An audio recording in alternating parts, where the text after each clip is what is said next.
안녕하세요. 분주하고 빠르게 변화하는 세상 속에서 때로는 우리의 마음을 어디에 두어야 할지 막막하게 느껴질 때가 있습니다. 오늘 여러분과 함께 나눌 이야기가 여러분의 삶의 깊은 위로와 흔들리지 않는 희망의 빛이 되기를 기도합니다. 오늘의 말씀이 여러분의 마음에 큰 은혜로 다가온다면 좋아요와 구독을 통해 이 은혜를 더 많은 분들과 함께 나누어 주십시오. 여러분의 작은 실천이 누군가에게는 큰 힘이 될 수 있습니다. 주님의 평화가 여러분과 함께하기를 바랍니다. 오늘날 우리가 살아가는 시대의 신앙은 종종 관용, 변화, 그리고 신비라는 세 가지 키워드로 요약되곤 합니다. 사람들은 더 이상 엄격한 교리나 까다로운 요구를 하는 신앙을 원하지 않습니다. 그 대신 마음을 편안하게 해주고 즐거움을 주며 삶에 부담을 주지 않는 가벼운 종교를 선호하는 경향이 짙어지고 있습니다. 우리는 다음 세대에게 진리는 상대적인 것이라고 가르쳐 왔습니다. 너에게는 너의 진리가, 나에게는 나의 진리가 있을 뿐이라는 생각 아래 미지의 것, 불확실한 것에 대해 섣불리 판단하지 않는 것이 미덕처럼 여겨집니다. 나와 다른 가치관을 가진 사람들에게 관용을 베푸는 것은 우리가 할 수 있는 최소한의 예의라고 생각합니다. 변화 역시 현대신앙의 중요한 특징입니다. 도덕적 기준의 변화는 물론 종교적 관습의 변화도 당연하게 받아들여집니다. 몇 년 전 한 연구에 따르면 미국의 기독교인들 사이에서는 교회 쇼핑이 하나의 라이프 스타일로 자리 잡았다고 합니다. 성인 7명 중 1명은 매년 교회를 옮기고 6명 중 1명은 정기적으로 여러 교회를 순회하며 예배에 참석합니다. 심지어 일부 신학자들은 하나님마저도 변한다고 주장합니다. 그들은 하나님 역시 우주의 모든 만물과 함께 발전하고 변화하는 존재라고 말합니다. 그리고 신비. 많은 사람들이 하나님을 우리와 너무나 멀리 떨어져 있고 너무나 다른 존재로 묘사합니다. 그래서 하나님은 인격적인 아버지라기보다는 우주를 움직이는 거대한 힘이나 에너지처럼 느껴진다고 말합니다. 과거에 제가 정기적으로 만나던 한 성직자에게 하나님이 인격적인 존재라고 생각하십니까? 라고 물었던 적이 있습니다. 그는 잠시 생각에 잠기더니 그런 질문은 처음 받아본다며 난처해했습니다. 그리고는 벽난로의 불꽃을 한참 바라보다가 결국 아니요, 하나님이 인격적인 존재라고 생각하지 않습니다. 라고 결론 내렸습니다. 관대하고 끊임없이 변하며 손에 잡히지 않는 신비로 가득한 존재. 이것이 혹시 여러분이 생각해온 기독교의 모습입니까? 오늘 영적인 새로움을 찾아 이 자리에 오신 여러분이 기대했던 모습이 바로 이런 것인가요? 만약 그렇다면 오늘 우리가 함께 살펴볼 이야기가 여러분에게 매우 흥미롭게 다가올 것이라 생각합니다. 오늘 우리는 구약 성경의 소선지서 중 한 권인 미가서로 들어가 보려 합니다. 성경을 가지고 계신 분들은 미가서를 펴주시기 바랍니다. 우리가 이들을 소선지서라고 부르는 것은 그들의 메시지가 덜 중요해서가 아니라 그들이 남긴 책의 분량이 비교적 짧기 때문입니다. 이 12권의 책은 아주 오래전부터 하나의 두루마리에 함께 묶여 12선지서라 불렸습니다. 비록 그들이 5세기에 걸쳐 각기 다른 시대에 예언했지만 그들의 메시지는 하나의 큰 흐름을 이루고 있습니다.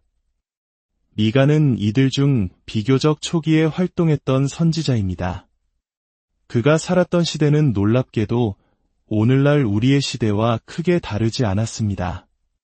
미가서를 펼치면 우리는 이스라엘 민족이 깊은 곤경에 처해 있음을 발견하게 됩니다.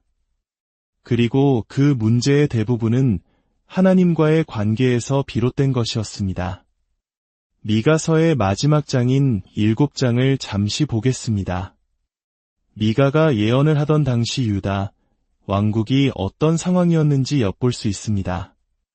이사야 선지자와 비슷한 시기인 기원전 8세기에 활동했던 미가는 하나님의 백성이 얼마나 끔찍한 타락의 길을 걷고 있었는지, 그리고 그로 인해 사회가 어떻게 붕괴되고 고통이 만연했는지를 생생하게 묘사합니다. 7장 1절은 이렇게 시작합니다. 내게 재앙이 닥쳤구나. 나는 여름 과일을 다 따고 난 뒤 포도밭에서 남은 것을 줍는 사람 같구나.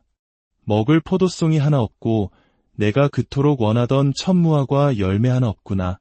이어서 2절부터 6절까지 미가는 당시 사회의 모습을 절망적으로 그려냅니다.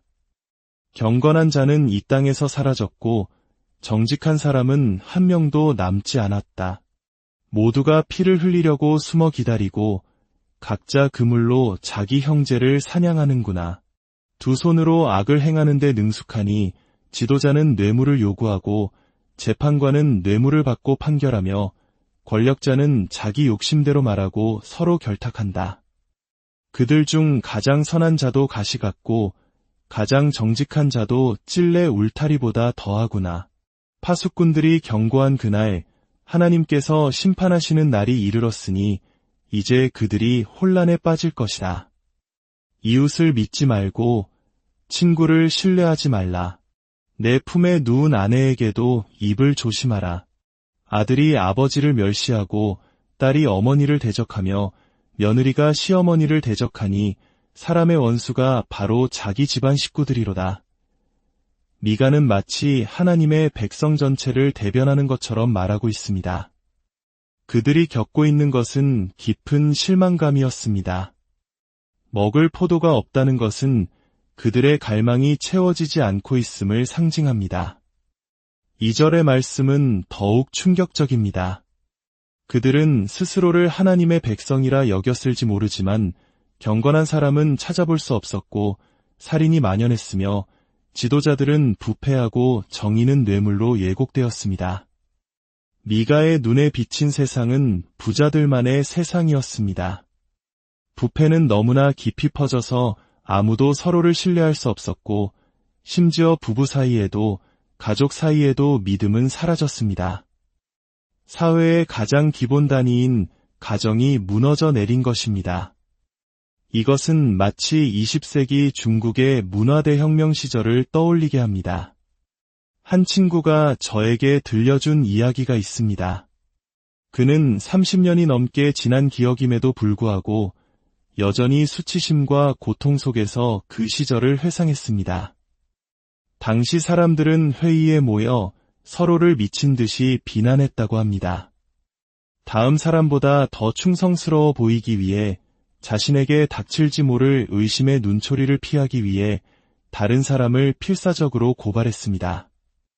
가족 구성원들이 서로를 고발하고 그로 인해 그의 가정과 나라 전체가 얼마나 파괴적이고 쓰라린 상처를 입었는지 그는 이야기했습니다. 18세기 파리의 단두대 주변에 모인 혁명가들이나 고대 이스라엘의 거리에서 벌어진 일들이나 본질은 같습니다. 우리는 하나님 자신보다 우리 자신과 우리가 가진 것들을 더 소중히 여기는 기술을 터득해왔습니다.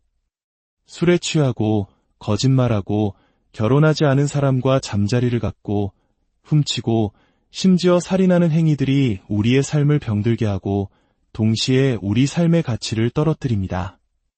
하지만 이 예언서를 읽다 보면 이토록 암울한 상황 속에서도 미가는 희망을 잃지 않았음을 발견하게 됩니다. 7장 7절, 바로 다음 구절을 보십시오. 그는 왜 절망하지 않았을까요? 그 희망의 근거는 하나님의 백성 안에 있지 않았습니다. 7절은 이렇게 선포합니다. 오직 나는 여호와를 우러러보며 나를 구원하시는 하나님을 바라보나니 나의 하나님이 내게 귀를 기울이시리로다. 미가의 희망은 자기 자신이나 하나님의 백성에게 있었던 것이 아니라 오직 하나님 자신에게 있었습니다. 이것이 그의 희망의 기초였습니다. 7절은 그러나 혹은 오직 나는이라는 말로 시작합니다. 미가는 상황이 끔찍하다는 것을 인정했습니다. 그러나 그는 하나님 안에서 희망을 본다고 말합니다. 그래서 그는 지켜보고 기다립니다. 하나님께서 보고 들으시고 응답하실 것이라는 희망을 가지고 있습니다. 그래서 그는 하나님을 나의 구원자라고 부릅니다. 그렇다면 미가가 하나님의 백성 가운데서 발견한 이 끔찍한 죄악의 상황 속에서 하나님은 과연 무엇을 원하셨을까요? 하나님은 정말로 그저 관대하고 변덕스러우며 신비로운 분이실까요? 미가서를 통해 우리는 하나님께서 원하시는 세 가지 기본적인 것을 발견할 수 있습니다. 첫째, 하나님은 잘못이 책망받기를 원하십니다. 이것이야말로 미가서의 대부분을 차지하는 가장 분명한 메시지입니다. 하나님은 자신의 백성 안에 있는 잘못이라 할지라도 반드시 책망받기를 원하십니다.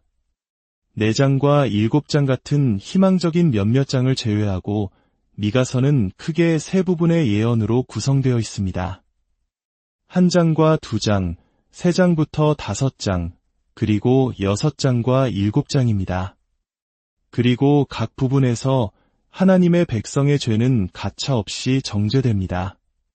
책의 가장 첫 부분인 1장 1절과 2절에서 주님은 미가에게 주신 환상이 바로 이 심판에 관한 것임을 분명히 하십니다. 유다의 왕들 요담과 아하스와 히스기야 시대의 모레셋 사람 미가에게 임한 여호와의 말씀 곧 사마리아와 예루살렘에 관한 묵시라. 백성들아, 너희는 다 들을지어다. 땅과 거기에 있는 모든 것들아, 자세히 들을지어다. 주 여호와께서 너희에게 대하여 증언하시되 곧 주께서 성전에서 그리하실 것이니라. 그리고 3절부터 이어지는 말씀은 끔찍한 심판의 환상을 펼쳐 보입니다. 보라, 여호와께서 그의 처소에서 나오시고 강림하사 땅의 높은 곳을 밟으실 것이라. 그 아래에서 산들이 녹고 골짜기들이 갈라지기를 불 앞에 밀초 같고 비탈로 쏟아지는 물 같을 것이니 이 모든 것은 야곱의 허물 때문이요 이스라엘 족속의 죄로 말미암음이라. 야곱의 허물이 무엇이냐? 사마리아가 아니냐? 유다의 산당이 무엇이냐? 예루살렘이 아니냐? 그러므로 내가 사마리아를 들의 무더기 같게 하고 포도심을 동상 같게 하며 또 그 돌들을 골짜기에 쏟아내리고 그 기초를 드러내리라. 그 새긴 우상들은 다 부서지고 그 은맹의 값은 다 불살라지며 내가 그 목상들을 다 깨뜨리리니. 2장 1절에서도 경고는 계속됩니다. 침상에서 악을 꾀하며 간사를 꾸미는 자들에게 화 있을진저. 날이 밝으면 그 손에 힘이 있으므로 그것을 행하는도다. 그들이 밭들을 탐내어 빼앗고 집들을 탐내어 차지하니 그들이 남자와 그의 집, 사람과 그의 산업을 압제하는도다. 그들은 심지어 거짓 선지자들과 그들의 거짓 예언을 사랑하는 수준까지 타락했습니다. 2장 11절을 보면 주님께서 이렇게 말씀하십니다. 만일 어떤 사람이 거짓말쟁이여 사기꾼으로 와서 내가 너희를 위해 포도주와 맥주가 넘쳐날 것이라고 예언하겠다고 말한다면 그가 바로 이 백성을 위한 선지자가 될 것이다. 여기서 핵심은 포도주와 맥주 그 자체가 아닙니다. 그들이 듣고 싶어 했던 것은 풍요에 대한 약속이었습니다. 그들은 자신들에게 좋은 것들로 가득 찰 것이라고 말해주는 선지자들을 원했습니다. 마치 사람들이 자신의 은행가나 의사를 선택할 때는 신중하면서도 점쟁이를 선택할 때는 듣기 좋은 말을 해주는 사람을 고르는 것과 같습니다.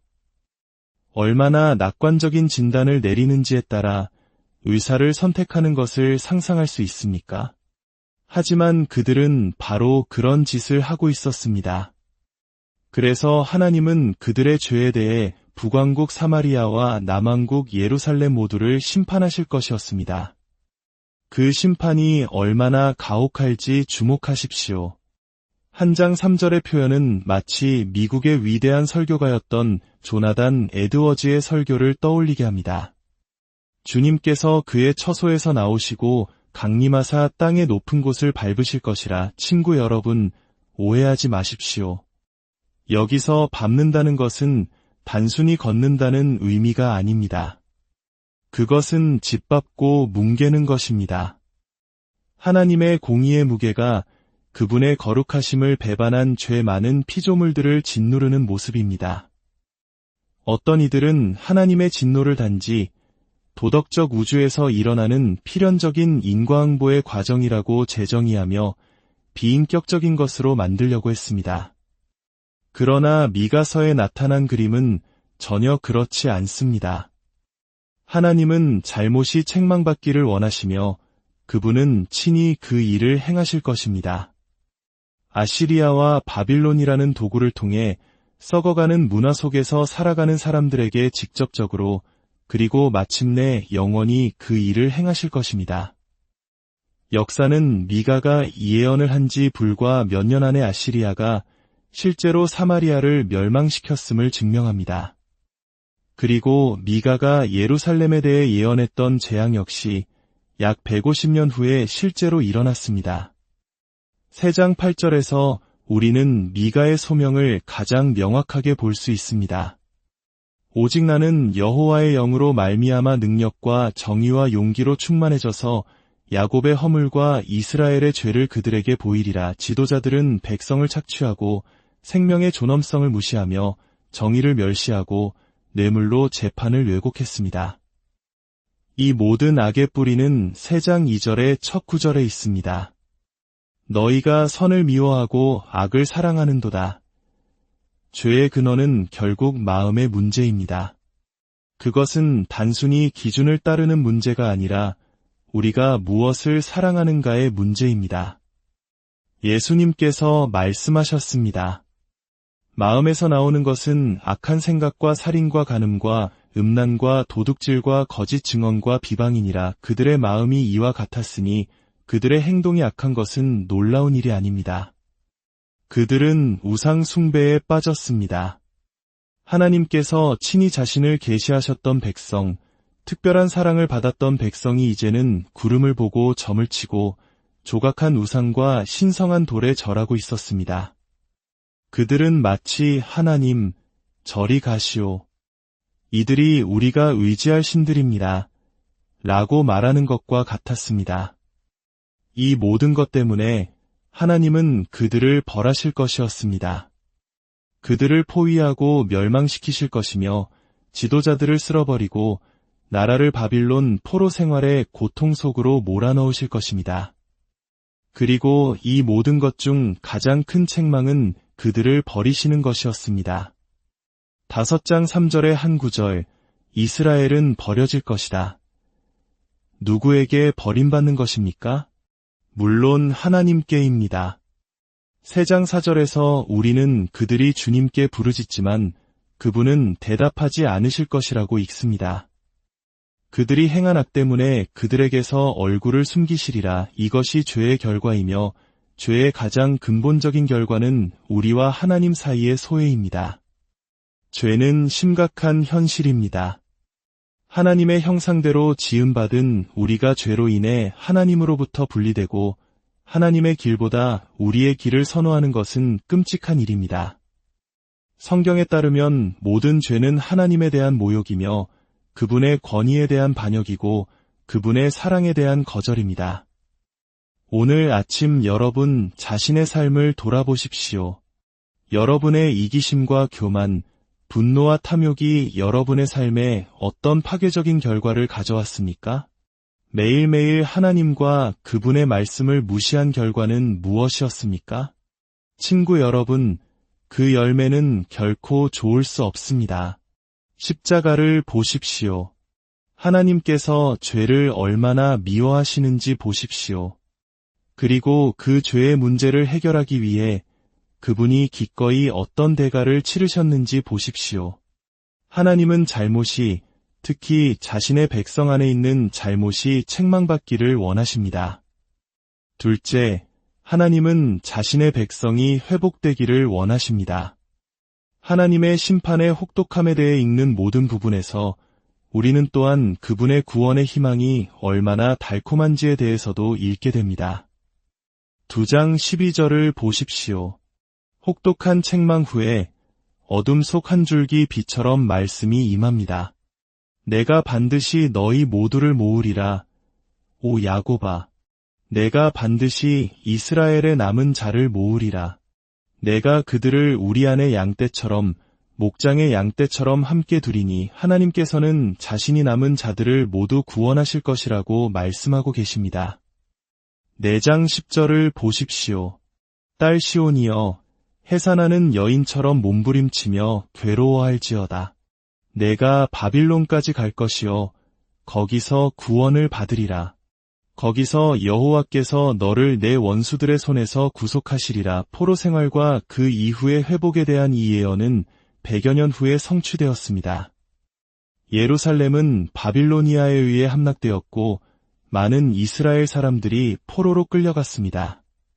그리고 70년 후 에스라와 느헤미야의 시대에 남은 자들이 회복되었습니다.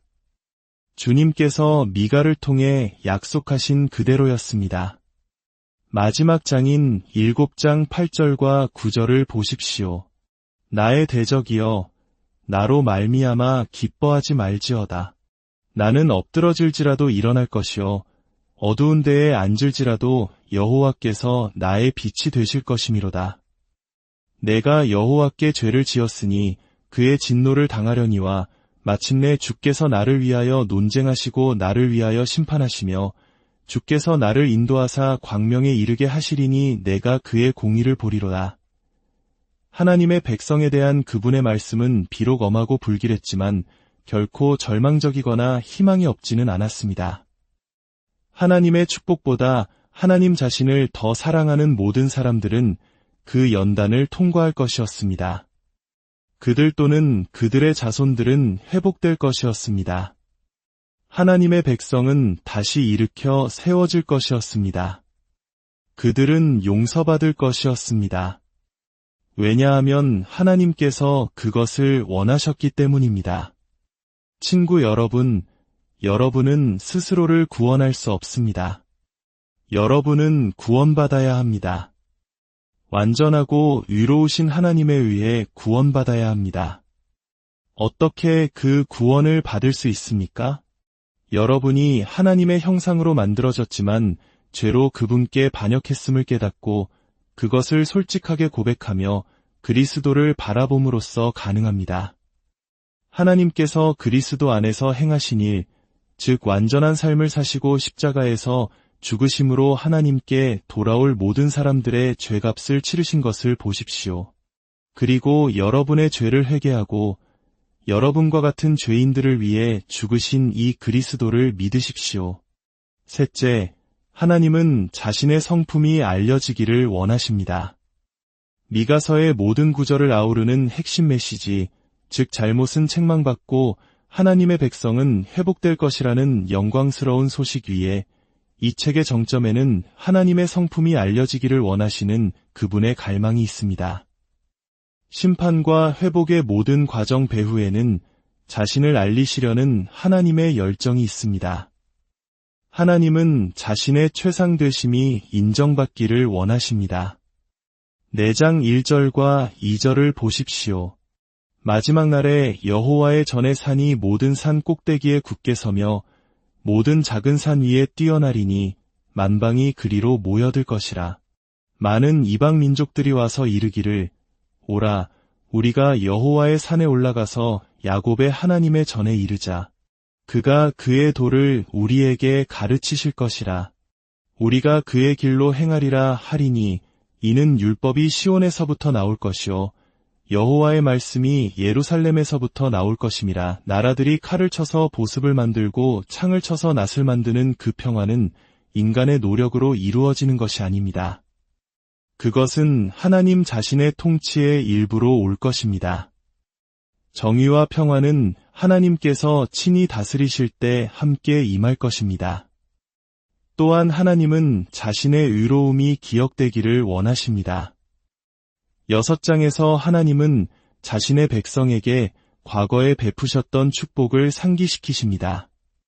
그들을 애굽의 노예 생활에서 기적적으로 구출하시고 광야를 통과하게 하시며 약속의 땅으로 인도하신 이를 기억하라고 말씀하십니다. 하나님은 그들에게 의롭게 행하셨고 그들이 그것을 기억하기를 원하셨습니다. 그리고 마지막으로 하나님은 자신의 자비가 드러나기를 원하십니다. 이 작은 책은 이렇게 끝을 맺습니다. 7장 18절부터 20절입니다. 주와 같은 신이 어디 있으리이까? 주께서는 죄악과 그 기업에 남은 자의 허물을 사유하시며 인애를 기뻐하심으로 진노를 오래 품지 아니하시나이다. 다시 우리를 불쌍히 여기셔서 우리의 죄악을 발로 밟으시고 우리의 모든 죄를 깊은 바다에 던지시리이다. 주께서 옛적에 우리 조상들에게 맹세하신 대로 야곱에게 성실을 베푸시며 아브라함에게 인애를 더하시리이다. 죄에 대한 용서가 있고 허물에 대한 사면이 있으며 자비와 긍휼 그리고 우리 자신의 죄의 폭정으로부터 해방될 희망이 있습니다. 이것이 미가를 통해 그의 백성에게 주시는 주님의 마지막 말씀입니다. 하나님은 자비를 베풀기를 기뻐하십니다. 얼마나 놀라운 사실입니까? 우리는 때로 하나님께서 마지못해 우리를 사랑하신다고 생각할지 모릅니다.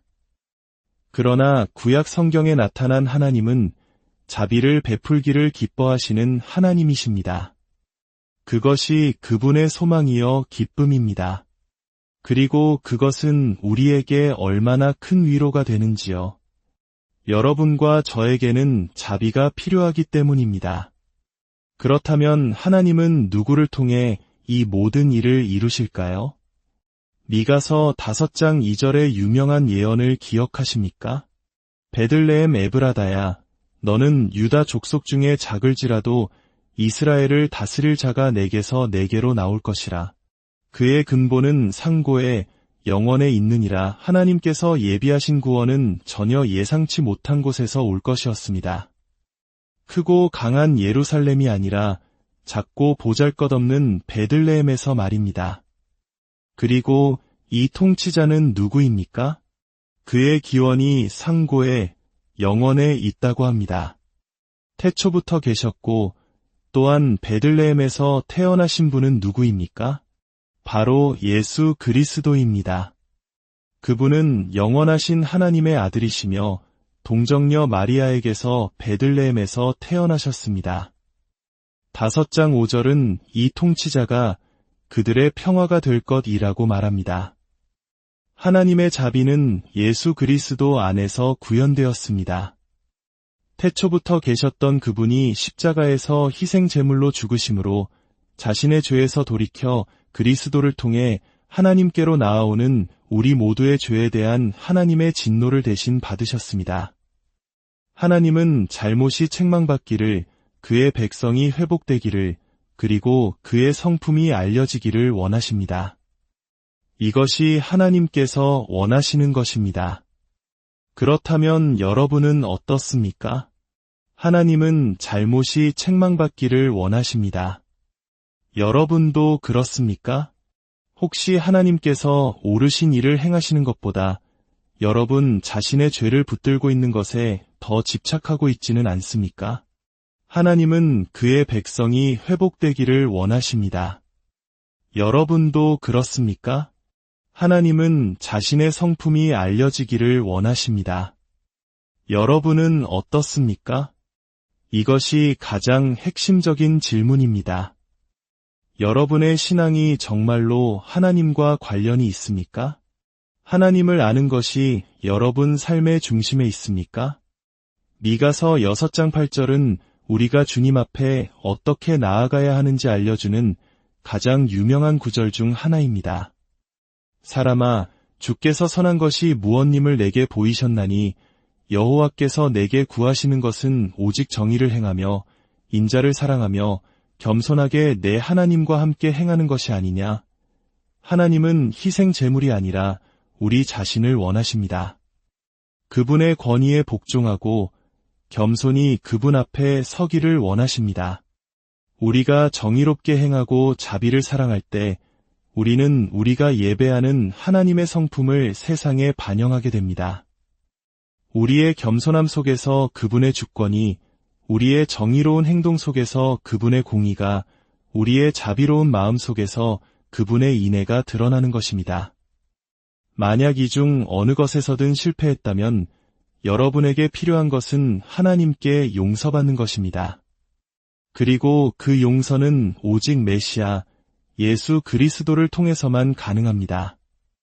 오늘 성경을 통해 제시된 이 하나님을 보시고 제 질문에 답해 주십시오. 여러분은 이 하나님을 사랑하십니까? 그분이 여러분의 마음과 영혼을 사로잡으셨습니까? 만약 그렇다면 여러분은 그분의 백성이며 남은 자들 중 한 사람입니다. 만약 그렇지 않다면 지금이라도 그렇게 될 수 있습니다. 여러분의 죄에서 돌이켜 그분께로 나아가 용서를 구하십시오. 그분을 사랑하는 마음을 달라고 기도하십시오.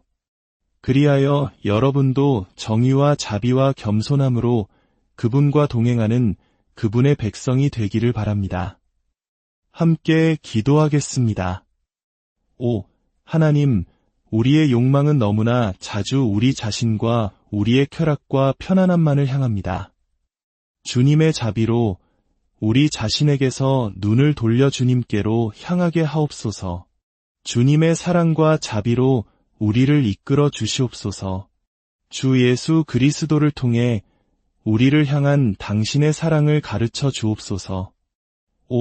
주님, 우리의 죄에서 우리를 구원하시고 당신의 사랑으로 우리를 찾아 주시옵소서.